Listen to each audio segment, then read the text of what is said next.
dia. Antes de começar a parte séria, eu queria trazer aqui uma coisa que o Rodrigo Tosta trouxe na nossa reunião, que ele está sugerindo que o evento troque de nome de 3F para 3R, que só tinha Rodrigo no painel, ou 4R, ou 5R, né? E a gente estava fazendo a brincadeira, assim, na dúvida, pergunta para o Rodrigo, se não souber, o Luca tem que saber. Não, e a gente brincou de 3R porque a gente foi modesto, né? Podia ter, assim, vamos além, né? Então, mas não, deixa só 3. Boa. Começando. Acho que eu vou juntar um pouco do que vocês falaram, numa primeira exploração. Parece claro, ou deveria ser, que a preservação ou a recomposição das florestas no Brasil deveriam estar no centro da agenda, né, de finanças sustentáveis, de descarbonização. E isso deveria importar fortemente, né, a toda a comunidade, mas ao setor financeiro de forma geral. Como é que a gente garante essa centralidade da discussão, da preservação e restauração dessas florestas, ao mesmo tempo que isso não seja só um instrumento financeiro, né? Ao mesmo tempo que isso não seja só mais um jeito de você investir e ganhar dinheiro, e que impacte de verdade, né, as comunidades que cuidam e preservam a floresta? Pode ser? Não. Eu acho que esse ponto que você colocou, Rodrigo, e eu acho que eu passei um pouquinho por isso, né? Assim, a nossa preocupação sempre, claro que quando você está falando da vertente ambiental, você está falando de recuperação, etc. O cerne para a gente no Fundo Amazônia, vou usar ele como um exemplo mais concreto, talvez, sempre foi de geração de renda também. A gente entende que, sem haver essa alternativa para as populações, isso vai se tornar só um instrumento financeiro, transacionado, e ninguém quer saber o que está acontecendo na ponta. Porque virou ativo, botou um valor, pode ser transacionado, acabou o problema, a vida que segue para as instituições financeiras de uma maneira geral. O fato do Fundo Amazônia ser não reembolsável, né, acaba fazendo com que você não consiga alavancar tanto quanto você tem com outros instrumentos possíveis. E aí vou chamar de evolução, né, a questão que eu já mencionei de alavancagem do recurso privado, por exemplo, no Floresta Viva, é exatamente para isso, para você ter, ainda que de forma não reembolsável, já trazendo o setor privado. Isso também tem limitações. Aí a gente já chegou também, quando eu mencionei o arco da restauração, lá com o uso dos recursos do Fundo Clima, que são reembolsáveis, que vão retroalimentar, né, projetos, enfim, ao longo do tempo também. Então, eu acho que quando você consegue trazer essa componente dessa necessidade de se trazer o setor privado para a agenda, mais do que somente o setor privado vai ganhar dinheiro na agenda, não estou dizendo que não tem que ganhar, faz parte, é o papel do setor privado, não é isso, né? Você vai mudar realmente o jogo. É isso, o papel do setor privado é fundamental. Eu acho que a mobilização de capital privado e como que a gente faz isso, né, para a agenda de clima e floresta, acho que cada vez mais a gente está discutindo isso. E eu acho que tem um ponto adicional, que eu acho que é a questão de que o mundo não está entendendo o que é natureza, né? A gente comunica ainda mal, né, historicamente, o que é a natureza para o fim de Brasil, porque, como eu trouxe naquele quadro, os projetos eles estão acontecendo na Europa, estão acontecendo no norte global. Os projetos lá geralmente não têm esse componente social tão forte quanto aqui. A gente está falando de projetos de natureza em lugares que cidades inteiras estão na Amazônia, né? Cidades inteiras têm pessoas que dependem daquela floresta. Então, a gente tem que trazer mais para perto a natureza, de novo, da sociedade, do desenvolvimento, da geração de emprego e estressar isso. Como é que investir em floresta gera retorno de PIB? Quanto que gera de redução de inflação, né? Então, a gente tem que comunicar isso melhor, e porque os benefícios são interligados, né? A gente viu agora no Rio Grande do Sul que uma tragédia climática está impactando diversos negócios, né? Então, o clima, hoje em dia, está totalmente relacionado com macroeconomia. E aí, tem o nosso papel de comunicar melhor essa agenda, da gente distinguir o que o pessoal entende como natureza, que não vai ser um mercado de carbono, que é simplesmente uma empresa que deixa lá preservando para trazer a pauta das pessoas, que é o que se trouxe. O Brasil começa a fazer isso muito bem, né? No G20, como eu trouxe. O Brasil colocou a pauta da bioeconomia como no eixo central, conseguindo que líderes de Estado falassem sobre bioeconomia, inclusive sociobioeconomia. No BRICS, a mesma coisa. A gente conseguiu uma declaração que os países do BRICS colocam floresta em um dos parágrafos. Isso não existia antes. Pela primeira vez, o Brasil colocou clima no BRICS, né? Mencionando o TFFF também. Então, todo o exercício que o TFF tem, TFFF, né, 3 Fs, para trazer recurso para as populações que estão conservando as florestas tropicais, né, com 20% sendo alocado para comunidades tradicionais. Então, o Brasil está começando a fazer isso. Historicamente, a gente não tinha também tanta clareza. A gente começa a fazer isso agora. E eu acho que o Brasil pode liderar isso, da gente colocar a natureza junto de social e de desenvolvimento regional, por exemplo, e para distinguir melhor de só natureza, conservação, que não envolve pessoas.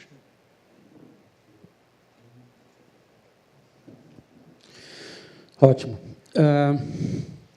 Rodrigo, como é que esse modelo de blended finance tem sido, né, que tem sido apontado como chave para a gente poder destravar investimento, né, como é que a gente consegue direcionar esses investimentos para solução baseadas na natureza e o que torna a ideia do blended tão estratégico para o Brasil? E, Luca, por favor, pode complementar, óbvio. Eu acho que esse ponto do blended é muito relevante, sim, né? Ele vai responder alguns gargalos que já foram identificados, né? E, claro, que ainda é uma coisa que está em desenvolvimento. Mas, se você for pensar, o setor privado não gosta de risco. Então, se você pensar em, eu preciso, para atrair esse recurso privado, eu preciso diminuir o risco para o setor privado, eu posso fazer isso de alguma forma? Eu posso usar um capital concessional, eu posso usar um capital não reembolsável, que seja, para servir como mecanismo de redução de risco e, assim, aumentar a atratividade do setor privado? Eu acho que essa é uma das possibilidades, claro, né? E você pensa nas outras coisas também, né? O Luca mencionou de CRA, enfim, outros instrumentos financeiros depois também que você precisa ter dentro do mecanismo para garantir que isso seja, de fato, atrativo para o setor privado. Minha opinião, hoje, eu acho que, nos passos em que estamos no momento, a grande questão para ampliar, vamos dizer assim, o alcance de mecanismos de blended é justamente na questão de mitigação de riscos. Mitigação de riscos, e tem outro fator que a gente não tem recurso público suficiente para atender a demanda de financiamento, né?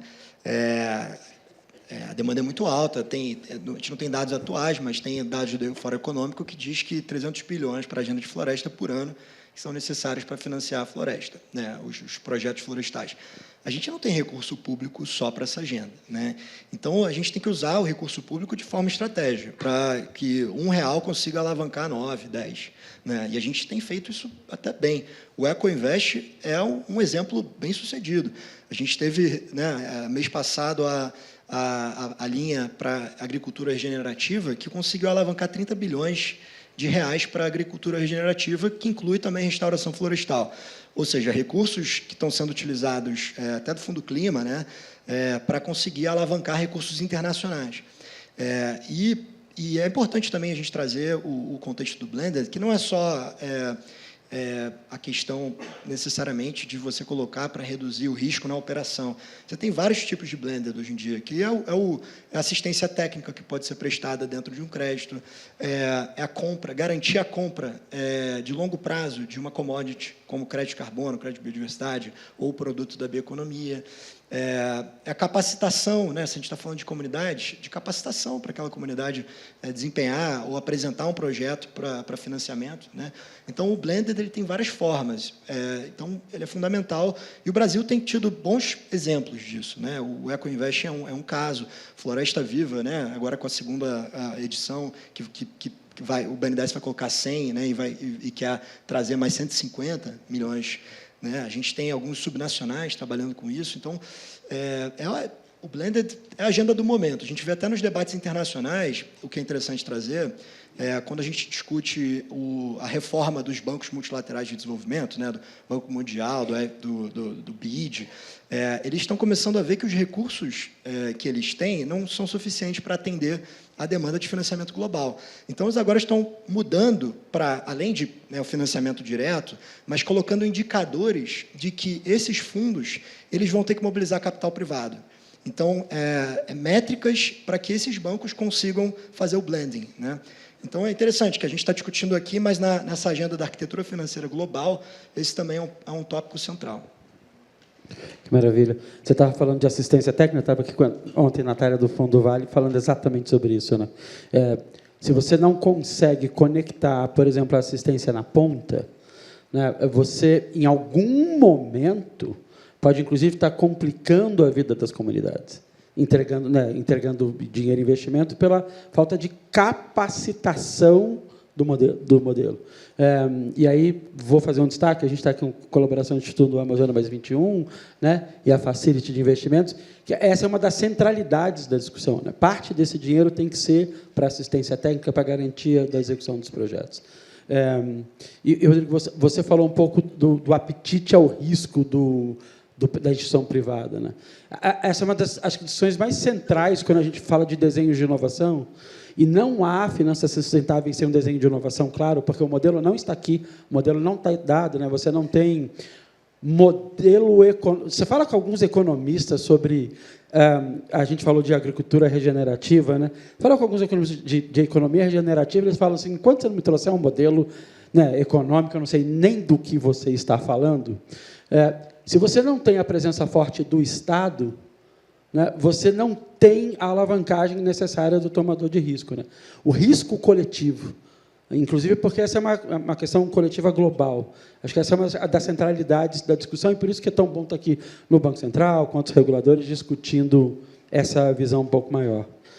Mas, na visão de vocês, quais elementos seriam essenciais para esses fundos realmente consigam gerar, né, valor ambiental, social e financeiro em escala? Quer começar, Luca?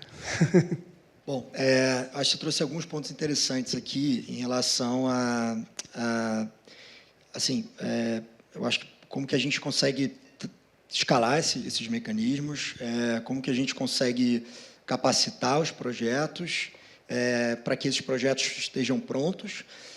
E tem, acho que a gente está vivendo um momento interessante no Brasil, porque eu acho que a nossa política pública para clima, ela ficou muito atrasada, né? Um período ali do governo em que os países estavam desenvolvendo suas taxonomias, os seus fundos, e a gente ficou para trás, mas agora a gente teve que correr com tudo, né? E aí a gente começa a desenvolver vários mecanismos, né? O Fundo Clima reabastecido com 20 bilhões da emissão sustentável, o que trouxe uma agenda criou o maior instrumento de financiamento público, especificamente para clima. A gente tem o EcoInvest, a gente tem a BIP, tem vários outros mecanismos, e agora eu acho que a gente está passando uma fase de encontrar outros desafios, que a gente já tem os recursos, mas agora a gente, para implementar os recursos, está identificando quais são os desafios. Que agora o desafio da garantia, é o desafio do de-risking, é o desafio do modelo de negócio que você trouxe, é o desafio dos mercados. Então, acho que agora a gente está maduro o suficiente para avançar mais um passo nessa agenda. E eu acho que tem alguns pontos que ainda são desafiadores para a sua pergunta, que é como que a gente escala isso. Primeiro, eu acho que é a questão de uma garantia. A gente tem uma garantia pública ou uma garantia de blended finance para projetos de floresta, né? Porque hoje um dos entraves do Fundo Clima é você ter necessidade de garantia real. Só que os projetos geralmente não têm garantia real, porque são projetos praticamente startups, que não tem um ativo. Tem ali a SPE, né, a Sociedade de Propósito Específico, tem uma terra degradada, mas quanto que isso vale, né? Então, aqui é fundamental a gente desenvolver um mecanismo de garantia que possa ter recurso público, privado, multilateral, porque a gente vai conseguir aí sim canalizar os recursos do Fundo Clima e outros recursos. Mas um outro ponto, só para fechar aqui e passar o microfone, é a questão dos seguros também. Porque hoje em dia, muito do que se fala para escalar isso é você conseguir endereçar o risco da integridade, né, do crédito de carbono, o risco da permanência do carbono. E aí você não tem muita saída hoje. Os mercados de seguro ainda não têm uma solução para isso. Então, a gente precisa trabalhar agora com as seguradoras para ter produtos que sejam também comercialmente viáveis. Porque não adianta ter o produto, mas o produto é muito caro, que aumenta o custo do projeto, e aí o financiamento subsidiado não adianta de nada, porque o custo final ele vai estar alto, né? Então, acho que essas duas pautas de mitigação, que na verdade é uma coisa só, que é mitigação de risco, eu acho que isso é fundamental para a gente conseguir escalar essas estruturas, que agora a gente já tem estruturas, né? Mas agora, como é que a gente desembolsa essas estruturas?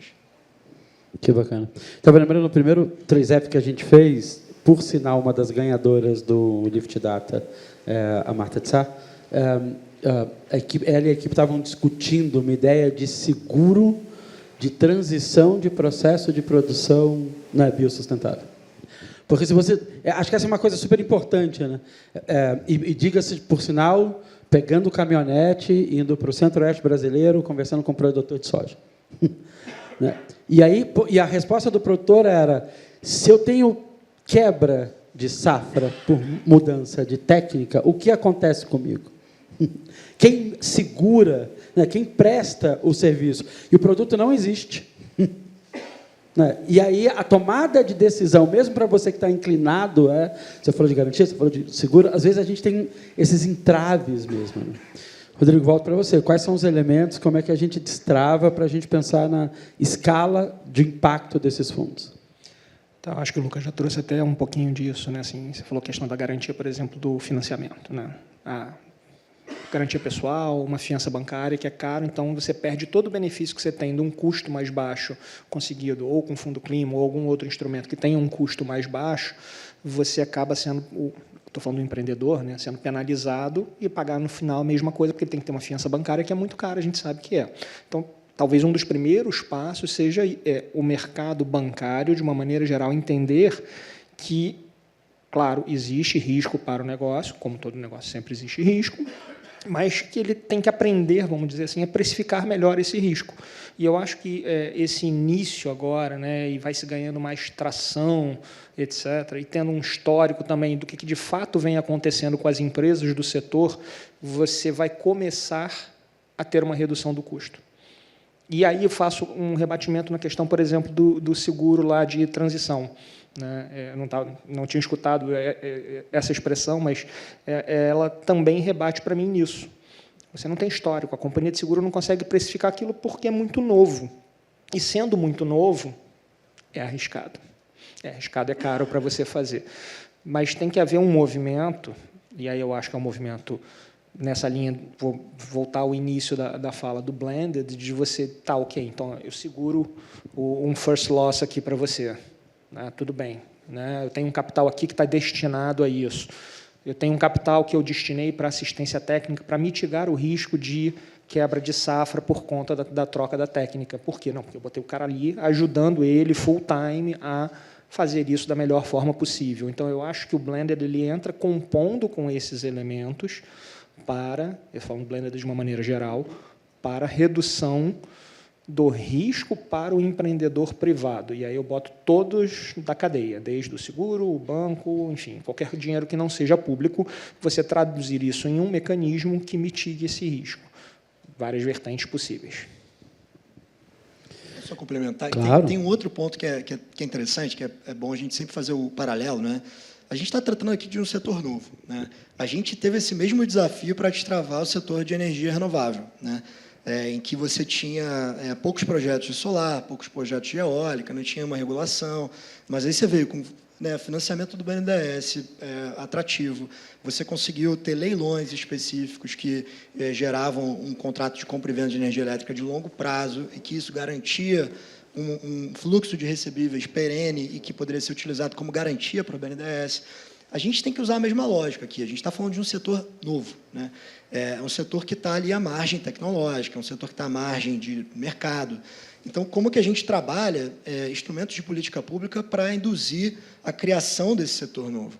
E, tal como energia renovável, que hoje em dia, salvo engano, é a segunda maior fonte atrás das hidrelétricas no Brasil, e que o Brasil tem uma das maiores matrizes de energia solar e eólica do mundo, a gente pode liderar de novo essa agenda de florestas, né? Então, a gente conseguir criar arranjos de política pública, trazendo o setor privado para induzir a criação desse mercado, vai ser fundamental para a gente, né? Então, acho que só para trazer o caso de um setor que a gente fez, teve o desafio, conseguiu entregar, e hoje a gente, de certa forma, lidera também, enfim, em termos de capacidade instalada. Maravilha. Você falou da nossa oportunidade, né, como Estado, de liderar, né, essa agenda de floresta, e o painel trata de crédito de biodiversidade. Eu vou fazer uma provocação, né, e uma pergunta crítica. Crédito de carbono é de uma simplicidade, né, de você explicar assim, né, foi mostrado aqui, eu tenho 1 tonelada de carbono e aí eu jogo no mercado, e ele é, obviamente, né, transferível globalmente. Como é que o BNDES está pensando, como é que IC está pensando na complexidade do desenho de crédito de biodiversidade? Como é que a gente vai adotar alguma coisa, né, e a gente quer liderar essa discussão de floresta e de biodiversidade, se a gente ainda está numa etapa que parece assim, depende, caso a caso, né? Como é que o BNDES está vendo isso? Como é que o IC está vendo isso? Qual é o caminho de, né, estabilizar talvez um pouco dessa complexidade para que isso realmente aconteça o que você acabou de pedir para o universo, assim, que a gente lidere essa conversa? Falando um pouquinho pelo lado do BNDES nisso, né, como o Luca até colocou na apresentação dele antes, é uma coisa muito nova ainda. Então, o banco não consegue ainda capturar totalmente como integrar isso nas suas operações. Então, por exemplo, eu falei do Floresta Viva 2025, a gente já está começando a ver indicadores de biodiversidade, porque ali está entrando o recurso do banco no projeto, então não há necessidade da geração do crédito de biodiversidade ou, enfim, para remunerar aquele projeto, etc., né? Então, neste momento, a gente ainda está vendo um pouco como vai ser esse desdobramento no mercado. E aí ver o que realmente o banco pode fazer. Só lembrando, somos um porta-aviões, então a gente não pode também sair virando para um lado e para o outro, porque você pode arrastar para o lado errado, vamos dizer assim. Errado não vou dizer, mas o lado que depois não se prove o mais eficiente. Tem alguns desafios, agora melhorou, né? Eu acho que tem o desafio da metodologia, que a gente já colocou, né? Que você até trouxe, né? Da questão do Floresta Viva, que vai ter isso, mas a gente ainda vai ter que pensar como que a gente trabalha as metodologias, mas eu acho que se o BNDES faz isso, né, consegue pelo Floresta Viva, eventualmente até com apoio, né, do MMA, que eu sei que também vai estar no Floresta Viva, vinculando com a taxonomia que a Isabela trouxe, que tem um componente lá de biodiversidade, né, e se a gente consegue apresentar critérios que eventualmente sejam sugeridos pelo Brasil, que não precisa ser vinculante, eu acho que isso traz uma robustez, né, para o modelo do que é considerado uma metodologia para fins nacionais. O outro ponto de dificuldade aqui é que hoje você não existe um mercado, né? Então você não tem obrigação de comprar e você não tem também incentivos de comprar. É algo voluntário. Então acaba sendo uma questão quase filantrópica, né? E recurso filantrópico a gente sabe que tem limite, né? Não dá para escalar. Eu acho que esse talvez é o maior desafio aqui, de criar os incentivos para essa compra. Eu acho que é similar ao debate que a gente tem do pagamento por serviço ambiental. E aqui eu acho que a gente tem algumas maneiras, a gente não precisa ir diretamente para o crédito de biodiversidade, a gente pode criar mecanismos financeiros inovadores. Um exemplo, a gente já usa no mercado o caso de títulos atrelados à meta de sustentabilidade, né, que são empréstimos que um banco, um investidor faz para uma empresa. Essa empresa tem uma meta, que pode ser desde quantos empregados negros ela leva para a liderança dela, ou pode ser de quanto que ela reduz de CO2.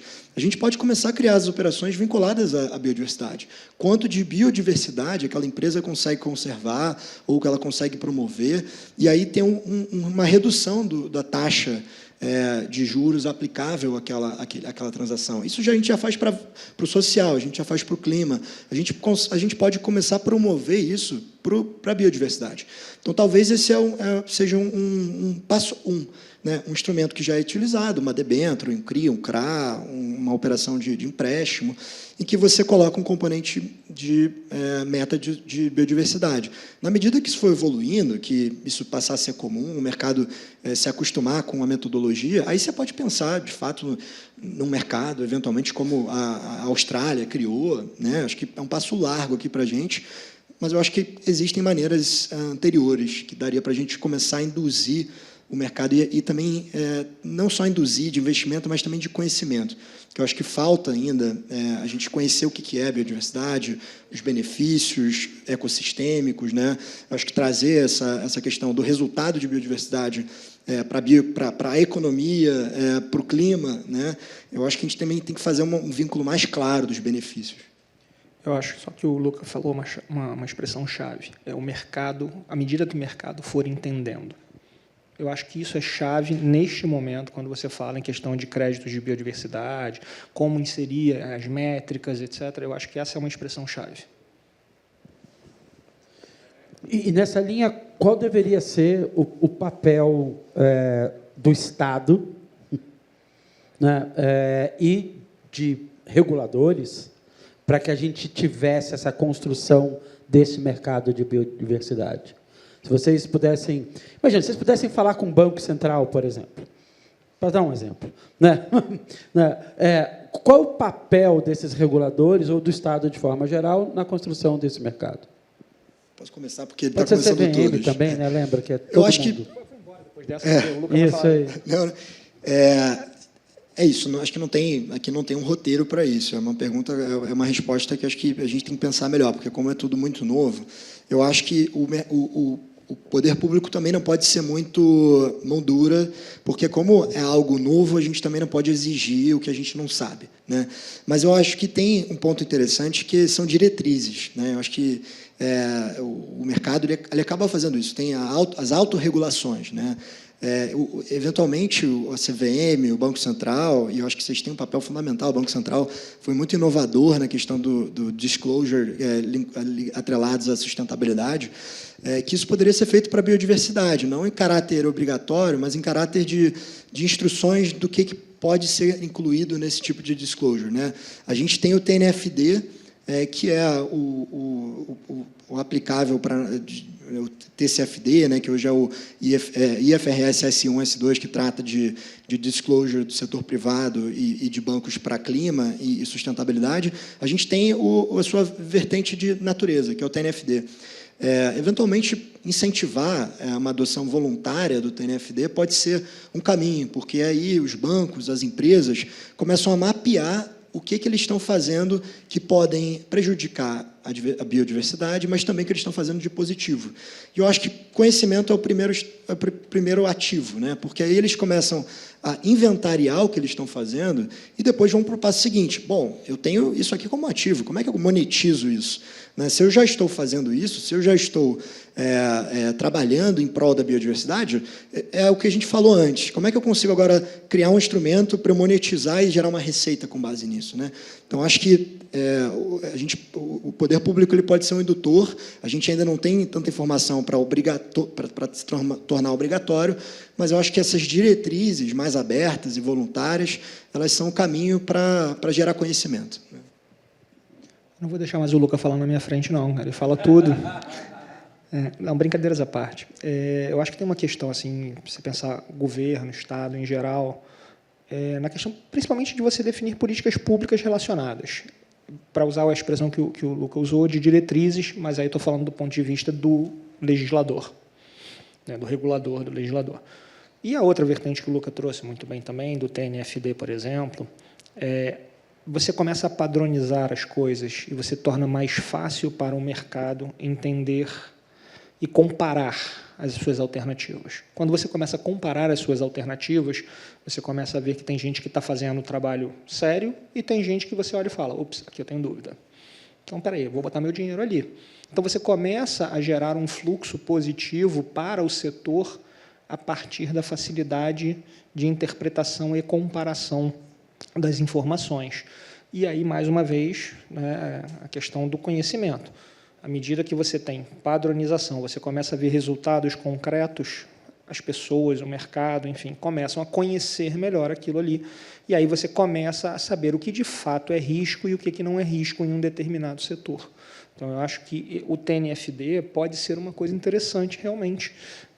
Claro que, assim, mais uma vez, não é obrigatória a sua adoção, né? Enfim, eu acho que também não caberia, né, você falar em uma adoção obrigatória, mas para as empresas, instituições, etc., quem quer que seja, que tem interesse em alavancar recursos, em captar recursos privados, em trazer investidores para a sua empresa, etc., elas naturalmente vão tender a caminhar para isso, à medida que estes investidores comecem a demandar esse tipo de, vou chamar mais uma vez de padronização de informações, mas minimamente de fluxo de informações de uma maneira adequada à compreensão daquele potencial investidor.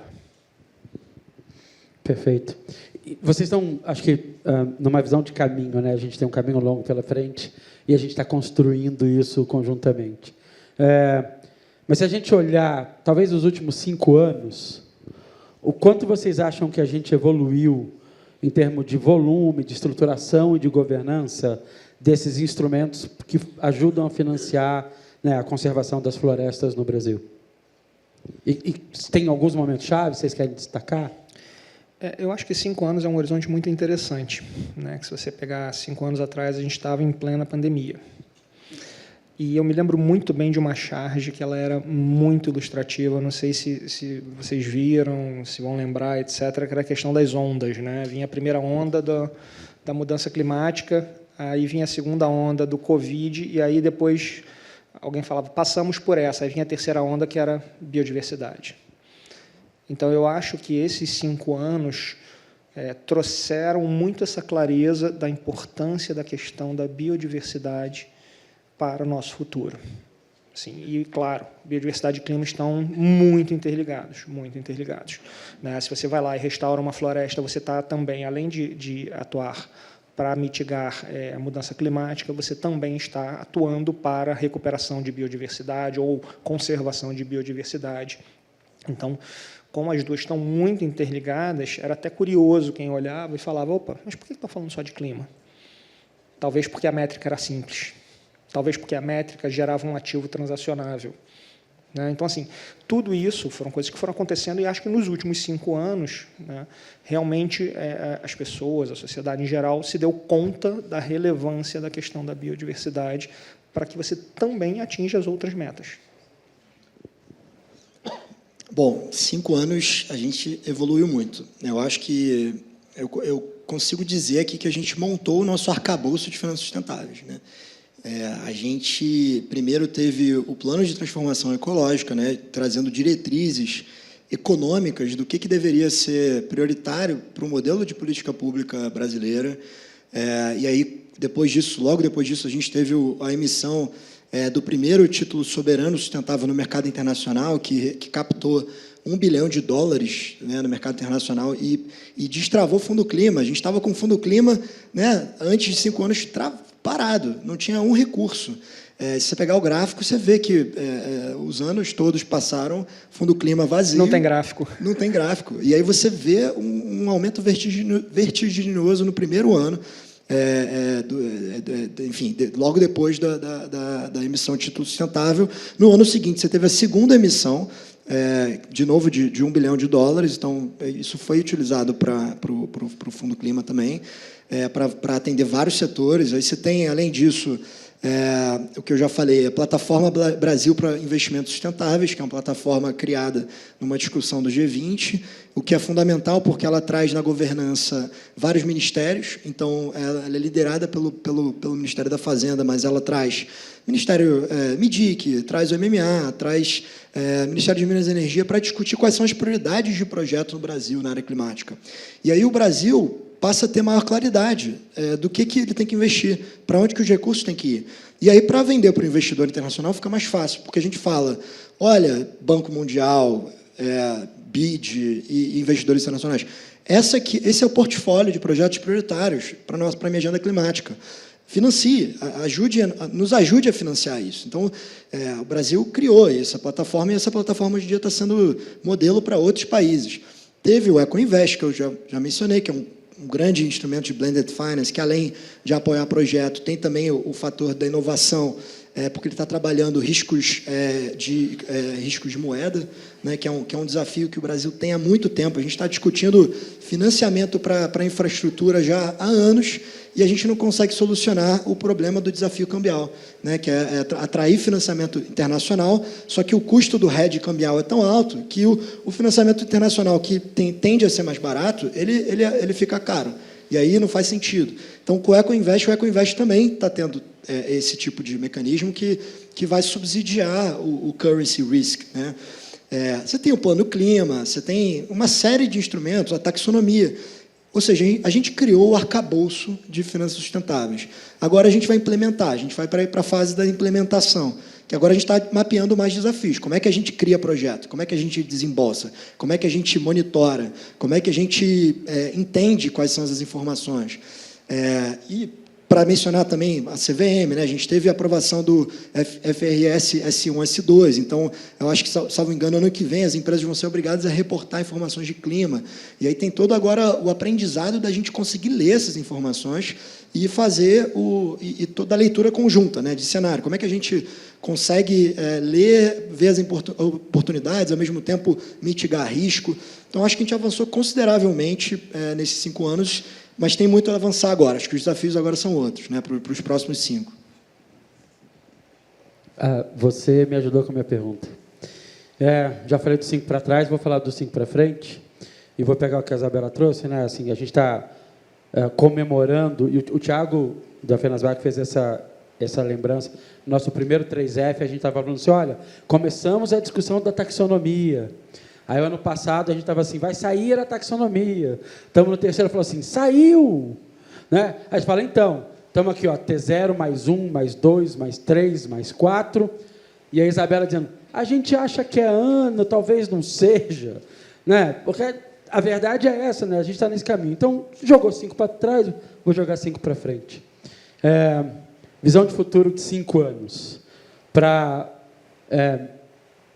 manutenção, preservação de floresta, baseado em biodiversidade e não só em crédito de carbono. Coisa simples, a gente vai errar, não está tudo bem, é só para fazer o exercício. Qual a visão de vocês para 5 anos? Só fazer aqui a bola de cristal aqui rapidinho. Isso. Mas não, acho que sim, acho que a gente, como o Luca colocou, a gente desenhou o arcabouço, acho que bem robusto. Agora colocar realmente isso em prática, enfim. A minha sensação é que, quando a gente fala em florestas e em biodiversidade, para esse horizonte de 5 anos, a gente está muito bem estruturado. Eu acho que o mercado vem entendendo a questão, e aí eu vou falar de restauração ecológica, espécies nativas, que a gente sabe dos benefícios para a biodiversidade. Eu acho que o mercado entendeu bem isso. Acho que o Fundo Clima ter sido destravado com a captação soberana foi muito importante, porque começou a alavancar com esse recurso do Fundo Clima, claro, nas condições financeiras que ele oferece, ele se comprovou como adequado, tanto que está havendo demanda. Tá? E acho que isso é, talvez, o ponto de partida para refinar os instrumentos já existentes. Eu acho que a gente pode até trazer coisas para o mercado, de uma maneira geral, trazer coisas novas nos próximos anos, mas o que a gente tem nos permite avançar nesse curto prazo, médio prazo. É uma agenda longa. Né? Não sei se vocês vão lembrar do vídeo lá, a gente fala até 2050, enfim, né? Tanto até 2030, mas tanto até 2050, mas você tem que começar em 2025. Era para ter começado antes, mas, enfim, né? Estamos começando, então eu acho que a gente tem a estrutura, os instrumentos e acho que posso até dizer, talvez, os recursos necessários para esses primeiros anos. Não são suficientes, vamos precisar de mais.